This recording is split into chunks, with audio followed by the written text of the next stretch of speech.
American West Airline 564 was traveling westbound over the panhandle of Texas at about 39,000 feet when it encountered a UFO with flashing lights along its length on May 25, 1995.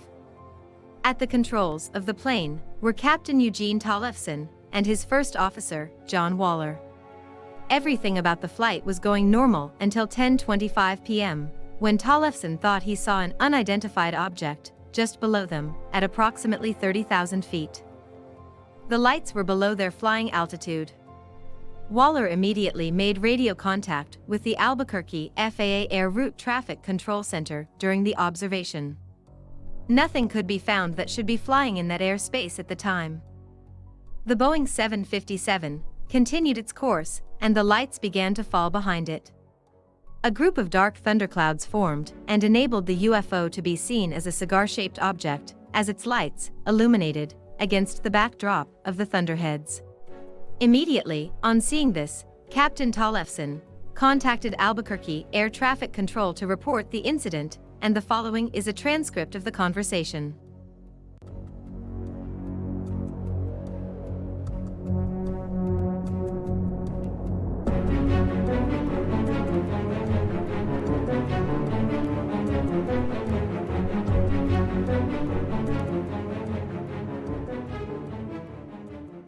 Despite the massive size, Albuquerque ATC reported that there was no object visible on the radar.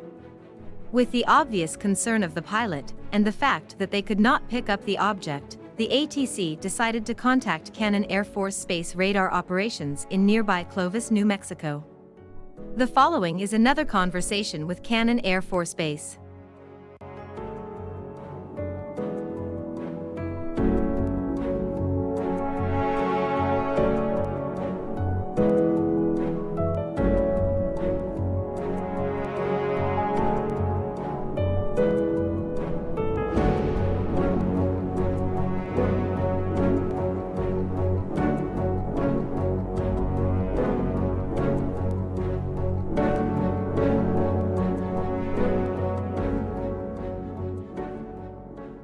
The description from the crew of the object would be told in more detail later.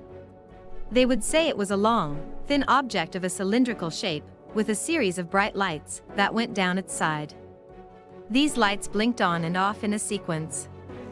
As the incident unfolded, there was an F-117 Nighthawk of the 49th Fighter Wing flying nearby from the Holloman Air Force Base.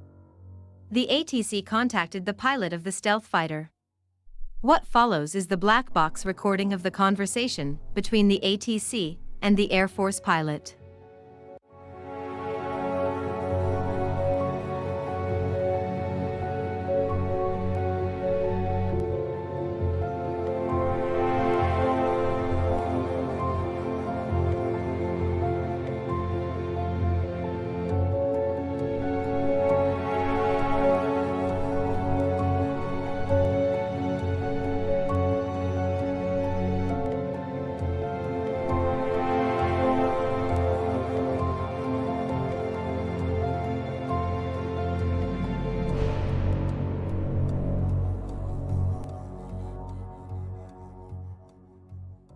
The Nighthawk reported the unidentified object passing by its left side. The American West flight reported seeing the same thing just moments later, passing dangerously close to the airline.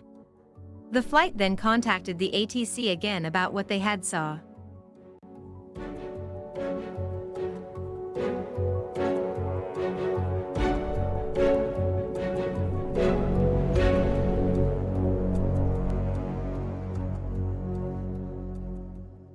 Soon after this, the object disappeared from sight.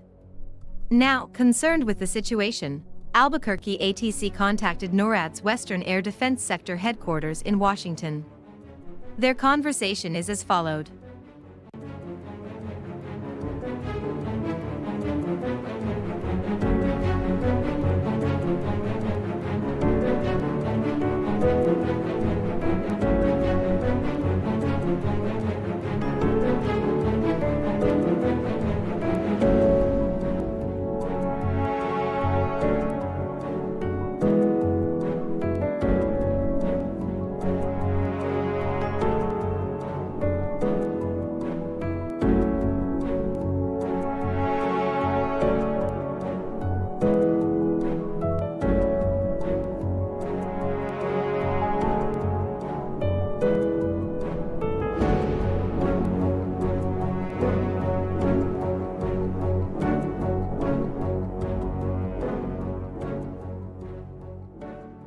Again, this UFO sighting displays all the information and background that would make it one of credibility.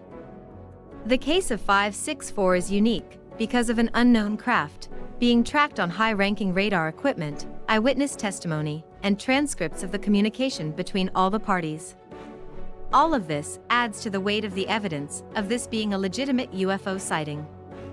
Later, NORAD would deny any involvement in this incident in writing, only adding to the mystery.